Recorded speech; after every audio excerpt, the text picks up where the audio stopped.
Hi గారు, welcome to our channel. ప్రస్తుతం మనతో పాటు దాము బాలాజీ గారు, సీనియర్ జర్నలిస్ట్, వాటితో ఒకసారి మాట్లాడదాం. సార్ నమస్కారం. సార్ నమస్తే. సార్ మన సంధ్య థియేటర్ తొక్కిసలాట ఘటన తర్వాత కోమటిరెడ్డి గారు అప్పుడే ప్రెస్ మీట్ పెట్టి బెనిఫిట్ షోలు మేము క్యాన్సిల్ చేస్తాం తెలంగాణలో అని చెప్పేసి అనౌన్స్ చేశారు. అయితే రీసెంట్ గా దిల్ రాజు గారు ఈ సంక్రాంతికి గేమ్ చేంజర్ రామ్ చరణ్ గారు రాబోతుంది. సో ఈ గేమ్ చేంజర్ మూవీకి అన్ని పెద్ద సినిమాల్లో లాగానే రెండు తెలుగు రాష్ట్రాల్లో బెనిఫిట్ షోలు ఉండేలా మేము ప్రయత్నాలు చేస్తాం, ఉంచుతామన్నట్టుగా ఆయన మాట్లాడుతున్నారు. మరి బెనిఫిట్ షోలు క్యాన్సిల్ చేస్తామని తెలంగాణ గవర్నమెంట్ అనౌన్స్ చేసింది. మరి వీళ్ళేమో దిల్ రాజు గారు ఈ విధంగా మాట్లాడుతున్నారు. మరి ఉండే ఛాన్సెస్ ఉన్నాయా? మరి మీ ఒపీనియన్ సార్?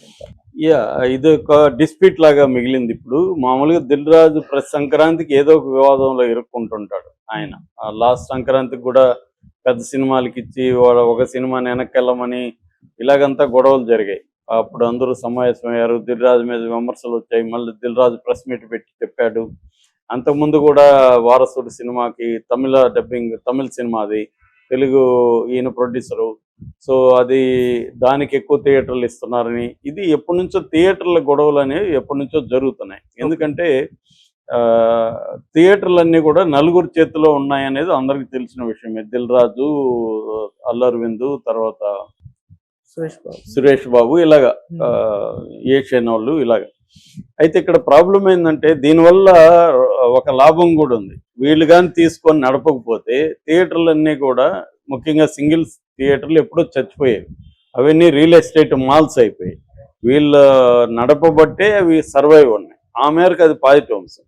అయితే నెగిటివ్ అంశం ఏంటంటే రిలీజ్ అప్పుడంతా కూడా వేరే సినిమాలకి ఇవ్వరు వీళ్ళ సినిమాలకి చూసుకుంటే. ఇదంతా వ్యాపారం. ఇంకా వ్యాపారంలో మనం న్యాయము నీతి ఇవి మాట్లాడడానికి, లీగలా కాదనేది మాత్రం మాట్లాడాలి తప్ప వ్యాపారానికి వెళ్ళి ఇది న్యాయం కాదురా బాబు, ఇది అన్యాయం అంటే కుదరదు అక్కడ. కాకపోతే ఏంటంటే ఈ సినిమా ఇండస్ట్రీలో లీగల్గా అంటే కుదరదు. ఎందుకంటే ఇవన్నీ ఒకరికొకరు కాంపిటీషను వ్యవహారాలు ఉంటాయి. ఇప్పుడు ఏంటంటే పెద్ద బడ్జెట్ సినిమాలు అయిపోయినాయి. దాంట్లో లాభాలు వచ్చినా అదే రీతిలో ఉంటాయి, నష్టాలు వచ్చినా అదే స్థాయిలో ఉంటాయి. అందువల్ల ప్రతి దాంట్లో దిల్ రాజు ఇది అవుతాడు. అయితే దిల్ రాజు కాంగ్రెస్ గవర్నమెంట్లో దిల్ రాజుకి మంచి ఇది ఇచ్చింది. దిల్ రాజు కూడా బేసిక్గా ఆయన వెంకటరమణారెడ్డి అనుకుంటా ఆయన పేరు. సో రెడ్డి, సో రేవంత్ రెడ్డి తనకి మంచి పదవి ఇచ్చాడు. తెలంగాణ ఫిల్మ్ డెవలప్మెంట్ కార్పొరేషన్ చైర్మన్గా ఆయనకి పెట్టారు. సో ఈ క్రమంలో ఇప్పుడు ఒక వివాదం ముందుకు వస్తుంది. అదేంటంటే సంక్రాంతికి 3 సినిమాలు రిలీజ్ అవుతుంటే తెలుగులో 3 కూడా దిల్ రాజు సినిమాలే. ఒకటేమో గేమ్ చేంజర్, అది 350-400 కోట్లు బడ్జెట్, శంకర్ రామ్ చరణ్ సినిమా. రెండోదేమో సంక్రాంతికి వస్తున్నాం, వెంకటేష్ సినిమా. తర్వాత మూడోదేమో డాకు మహారాజ్, బాలకృష్ణ సినిమా. డాకు మహారాజ్ సితారా వాళ్ళది, కానీ ఈయన డబ్బులు ఉన్నాయని చెప్తున్నారు. నాదే అది కూడా అని దిల్ రాజు అనౌన్స్ చేశాడు. ఇప్పుడు ప్రాబ్లం ఏంటంటే 3 అంటే వాళ్ళ సినిమాలే వాళ్ళ కాంపిటీషన్లకు తీసుకెళ్తున్నట్టు. 10వ తేదీ నుంచి వరుసగా అవి రిలీజ్ అవుతాయి. సో అందుకని థియేటర్లు ఒకటి, వేరే సినిమాలు రిలీజ్ కావడానికి ఇబ్బంది అవుతుంది. 3టికి దిల్ రాజే కాబట్టి దిల్ రాజు అడ్జస్ట్ చేయాలి థియేటర్. ఇప్పుడు ప్రాబ్లం ఏంటంటే పెద్ద సినిమాల బిజినెస్ మోడల్ ఎలా ఉంటుందంటే వాళ్ళు ఎక్కువ డబ్బులు పెట్టేస్తారు కాబట్టి ఒకవేళ ఫ్లాప్ అయినా హిట్ అయినా డబ్బులు వెనక్కి రావాలి. ఫ్లాప్ అయినా ఆ టాక్ స్ప్రెడ్ అయ్యి కలెక్షన్లు డౌన్ అయ్యే లోపల వీళ్ళ పెట్టుబడి అయినా వీళ్ళ దగ్గరికి వచ్చేయాలి. దానికి ఏం చేస్తున్నారు ప్రతి ఒక్కరు ఇవాళ పెద్ద సినిమా వాళ్ళు, నెంబర్ ఆఫ్ థియేటర్స్లో రిలీజ్ చేయడం, ఫస్ట్ 1 వీక్ కలెక్షన్లు పెంచుకోవడం, ఫస్ట్ 1-2 డేస్ బెనిఫిట్ షో అని, స్పెషల్ అడిషనల్ షోస్ అని పెంచుకోవడం. ఇది సీఎంల స్థాయిలో పోయి మాట్లాడి పైరవీలు చేసి చేసుకోవడం అనేది జరుగుతుంది. మొన్న కూడా అల్లు అర్జున్ సినిమా పుష్ప 2 కూడా అదే విధంగా బెనిఫిట్ షో పెట్టుకున్నారు. ముందు రోజు 4వ తేదీ 9:30 గంటలకు బెనిఫిట్ షో వేశారు. అక్కడి నుంచి ఇంక వరుసగా షోలు వేసుకుంటా వెళ్ళారు. బెనిఫిట్ షో వల్ల ఏమవుతుందంటే టికెట్ రేట్లు అబ్నార్మల్గా పెట్టుకోవచ్చు. 800-900 పెట్టారు. అది ఒక 2000-3000 వరకు కూడా అమ్ముడుపోయిన సందర్భాలు ఉన్నాయి. అందువల్ల ఒక్క బెనిఫిట్ షోలోనే పుష్ప 2కి 10 కోట్లు వచ్చేసాయి. అంటే ఒక్క షోకి 10 కోట్లు వచ్చేసాయి. సో అలాగా వాళ్ళ డబ్బులు మ్యాక్సిమం ఎలా లాగాలి,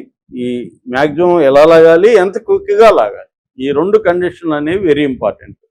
అందుకని వీళ్ళు రకరకాల పద్ధతులు, త్వరగా డబ్బులు లాగాలి, మ్యాక్సిమం ఎక్కువ డబ్బులు లాగేసేయాలి. ఈ ఫస్ట్ 2-3 డేస్లోనే డబ్బులు 3 రోజుల్లో మ్యాక్సిమం రాగాలి. అందుకని మనం పుష్ప 2 చూస్తే ఫస్ట్ రోజు కలెక్షన్ ఎంత, దానికి 294 కోట్లు. It's record. ఎందుకంటే అది దాదాపు 12,000 థియేటర్లు, 80 దేశాలు ఈ స్కేల్లో రిలీజ్ అయింది.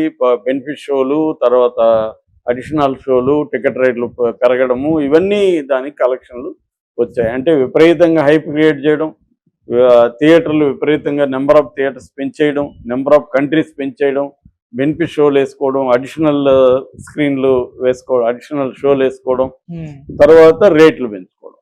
ఇది ఇప్పుడున్న రెవెన్యూ మోడల్ జరుగుతున్నది పెద్ద హీరోల సినిమాలు. వాళ్ళని మనం ఏం అనడానికి లేదు, ఎందుకంటే వాళ్ళు అంతంత డబ్బులు పెట్టి ప్రేక్షకులకి ఒక గొప్ప ఎక్స్పీరియన్స్ థియేటర్లో ఇవ్వడానికి వాళ్ళు ట్రై చేస్తున్నప్పుడు దాన్ని మళ్ళీ వెనక్కి తీసుకోవాలి కదా. ప్రొడ్యూసర్ సర్వైవ్ అవుతాయి కదా నెక్స్ట్ సినిమా తీయడానికి. సో ఈ మొత్తంలో ఏంటంటే హీరోలే బాగుపడుతున్నారు. హీరోలు మళ్ళీ వాళ్ళని అడిగితే మేము 3 ఏళ్ళు దీని మీద పెట్టి 300 కోట్లు తీసుకుంటే తప్పేందని అల్లు అర్జున్ అడుగుతాడు. ఎందుకంటే 3 ఏళ్ళు దాని మీద పెట్టాడు కదా. 3 సంవత్సరానికి 100 కోట్లే కదా అతనికి వచ్చింది. అదే సంవత్సరానికి 4 సినిమాలు చేసిన ఆయనకి డబ్బులు 200 కోట్లు వస్తాయి కదా 50 తీసుకున్నా. కాబట్టి ఆయన నా టైము నా ఇది పెట్టాను కాబట్టి నేను 300 కోట్లు తీసుకుంటే తప్పేంటని అతనికి ఉంటుంది. ఎవరి లాజిక్లు ఎవరి పాయింట్ ఆఫ్ వ్యూ నుంచి మనం ఆలోచిస్తే వాళ్ళ పాయింట్ ఆఫ్ వ్యూ నుంచి వాళ్ళ లాజిక్లు కరెక్టే కావచ్చు. సో అందుకని ఏమవుతుందంటే దీనివల్ల ఏమవుతుందంటే ప్రజల మీద భారం ఒకటి పడడం, రెండోది థియేటర్లో బెనిఫిట్ షోల వల్ల విపరీతంగా జనం వెళ్ళి మొన్న ప్రమాదం జరగడం, ఒక ఆమె చనిపోవడం, ఆమె పెద్ద వయసు కూడా కాదు పాపం, చిన్నపిల్లలు 9 ఏళ్ల బాబు, 6 ఏళ్ల పాప, అలాగా 7 ఏళ్ల పాప, అలాగా ఉన్నారు వాళ్ళు. సో ఆ చిన్నపిల్లల తల్లి భర్తకు కూడా లివర్ దానం ఏదో చేసిందని చెప్తున్నారు. భర్త ప్రాణాన్ని కాపాడి తన ప్రాణం కోల్పోయింది. సో ఆ బాబు కూడా వెంటిలేటర్ మీద ఆక్సిజన్ ఇస్తూ ఉన్నారు, నిన్ననే కళ్ళు తెరిచారని చెప్తున్నారు. ఈ సంఘటన జరిగేసరికి గవర్నమెంట్ ఏం చేసిందంటే ఇమీడియట్గా సినిమాటోగ్రఫీ మినిస్టర్ కోమటిరెడ్డి వెంకటరెడ్డి నేను అసలు బెనిఫిట్ షోలే రద్దు చేస్తున్నాం, ఏ సినిమాకి ఇవ్వమన్నాడు. మంచి డెసిషన్ అనేది అనుకున్నారు. కానీ అది ఆ డెసిషన్ దీనికి పరిష్కారం కాదు. బెనిఫిట్ షో ఇవ్వడం వల్ల ఇదేం కాదు. రెండోది, కోర్టులో బెయిల్ సందర్భంగా అల్లు అర్జున్ అడ్వకేట్ నిరంజన్ రెడ్డి ఒక ఆర్గ్యుమెంట్ చేశారు. బెనిఫిట్ షో లేదు, గవర్నమెంట్ వీళ్ళకేదో దయదలిచి ఇచ్చిందని మీరు ప్రచారం చేస్తున్నారు. దయదలిచి ఏమీ లేదు, 18% GST పే చేస్తున్నాం. వీళ్ళకి 10 కోట్లు రెవెన్యూ వచ్చిందని బయట ప్రచారం చేస్తుంటే 10 రాలేదు, 7 వచ్చింది, 3 కోట్లు గవర్నమెంట్కి పోయింది. సో గవర్నమెంట్ ఏమి ఊరికే ఇవ్వట్లేదు, గవర్నమెంట్కి ట్యాక్స్ కడుతున్నారు కదా, కాబట్టి గవర్నమెంట్కి డబ్బులు వస్తున్నాయి, అందుకనే ఇస్తున్నారు. సో ఇది చర్చ. బేసిక్గా బెనిఫిట్ షోలు ఈ యాంగిల్లో రద్దు చేయడం అనేది ఉపయోగం లేని అంశము. ఒక సినిమాకి ఇచ్చినప్పుడు ఇంకొక సినిమాకి ఎందుకు రిజెక్ట్ చేస్తారు? సో ఇప్పుడు ఏమో జరుగుతుంది, ఒక పక్క కోమటిరెడ్డి వెంకటరెడ్డి ఏమో అనౌన్స్ చేసేసాడు నేను ఇవ్వనని, దిల్ రాజు ఏమో బెనిఫిట్ షోలు ఉంటాయి అని చెప్తున్నాడు. మరి ఎవరు పవర్ఫుల్ ఇక్కడ? దిల్ రాజు పవర్ఫుల్లా, కోమటిరెడ్డి వెంకటరెడ్డి పవర్ఫుల్లా? మామూలుగా తీసుకుంటే కోమటిరెడ్డి వెంకటరెడ్డి పవర్ఫుల్, ఎందుకంటే ఆయన సినిమాటోగ్రఫీ మినిస్టర్, ఆయన అనుకున్నది జరగాల. కానీ దిల్ రాజు డైరెక్ట్గా రేవంత్ రెడ్డితో రేప ఉంది కాబట్టి రేవంత్ రెడ్డిని కన్విన్స్ చేస్తే రేవంత్ రెడ్డి చెప్తే కోమటిరెడ్డి కూడా వినాల్సి వస్తుంది. కోమటిరెడ్డికి ఏమి దీంట్లో పెద్ద ఇగో ప్రాబ్లం లేదు, ఆయనకు పోయేదేం లేదు. బెనిఫిట్ ఏదో ఆ సందర్భంగా అనౌన్స్ చేశాడు. మళ్ళీ ఈసారి గట్టి చర్యలు తీసుకుంటాము, హీరోలు వెళ్ళకూడదు బెనిఫిట్ షోలకి, ఇవన్నీ చెప్పి మళ్ళీ వదిలేయచ్చు. లేకపోతే అంత ధైర్యంగా చెప్పడు కదా దిల్ రాజు, ఎందుకంటే 3 సినిమాలు ఉన్నాయి.